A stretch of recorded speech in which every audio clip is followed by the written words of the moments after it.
Hello and welcome to my naked nailed hands.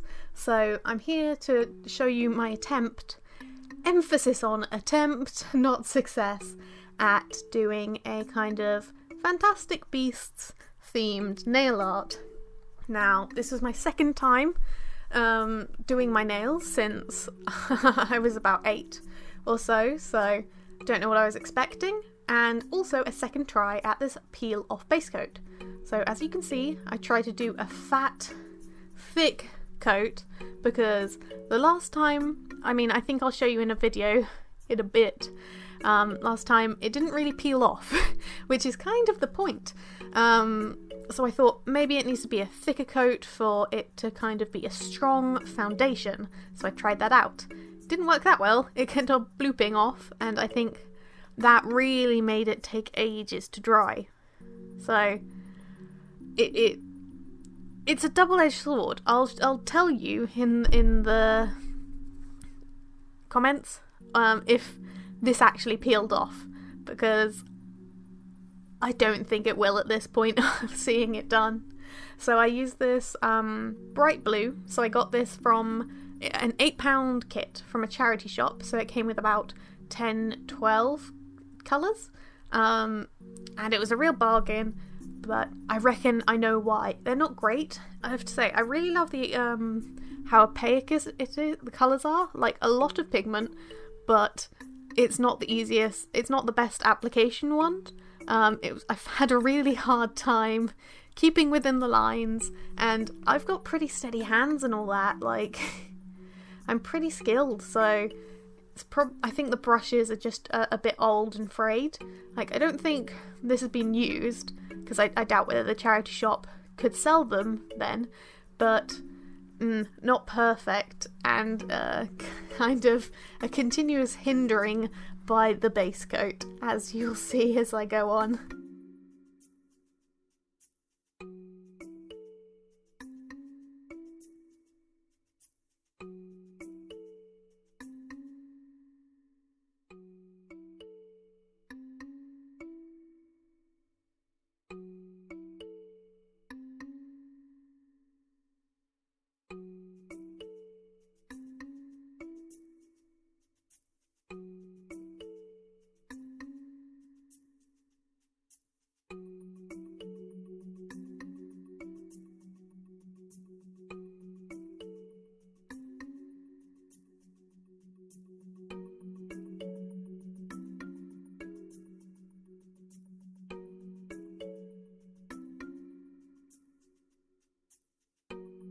So with a nice Ravenclaw blue base coat down, I was kind of planning on doing kind of like Newt's coat, but we're getting into the nail art. So the original intention was to kind of have two kind of appealing main pieces. So on my thumb, on my left hand, I tried to do a little niffler that's kind of reaching out and trying to grab some gold, which will be on my other fingers.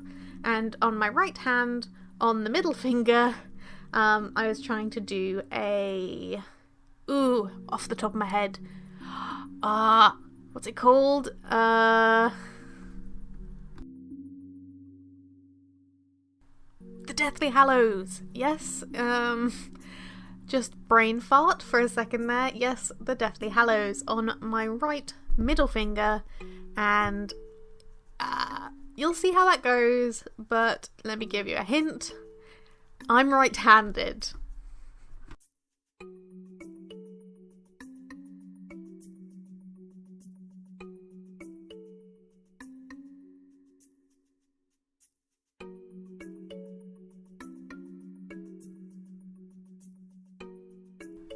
So on my two middle fingers, I was planning on making a pile of gold for the niffler to be reaching for.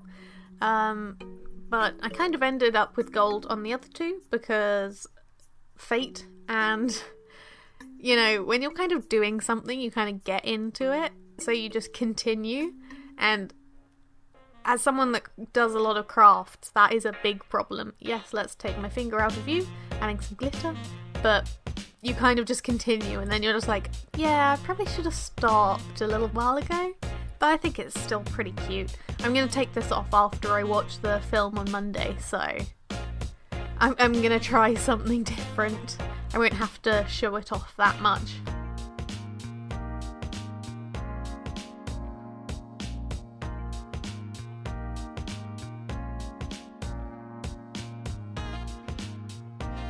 Now, following Christine Nailogical's advice, we're using some acrylic paint, because we could scratch it off if we did it terribly, to give some features to the little niffler. I probably should have added a few more features, but I couldn't think of I think I would have fudged it up. So I just added some little duck feet and an eye to look lovingly at the gold, and I think you should probably, with this and just nail art, you should probably invest in some better painting implements, because I found it really hard. Like, for example, this. Now, this would probably be way easier with some tape, because that was my try at the Deathly Hallows. Yes, that weird triangle. So, after I fudged up doing the top line, I just put the black on, I tried to do the other two, and they were just thick, so I just turned it into some avant-garde stuff. Like, if you can't do it properly, do it avant-garde. But I haven't fully given up on the Deathly Hallows, so I decided, hey, those like nail sticker tapes that Christine uses, they're really cool. She can make little cat heads. How about I try to make one myself? So I got some sticky back, kind of paper-backed tape, and then drew the Deathly Hallows on it. And then used an X-Acto knife to cut out the tiny symbol. One thing, it's really hard because of the shape of the Deathly Hallows, I could not have done the reverse, because then the circle would have been floating in nothing. So I ended up having kind of the reverse Deathly Hallows to what I want. I wanted a gold Deathly Hallows on a blue background, but I've got a blue Deathly Hallows on a gold background, or a foreground. Either way, it's kind of the reverse. I wanted it to be like the necklace that got given to Credence, but I was surprised by the results, and I think this is a really great way of doing little complex symbols or little pictures if you haven't got the money or you're doing your own design.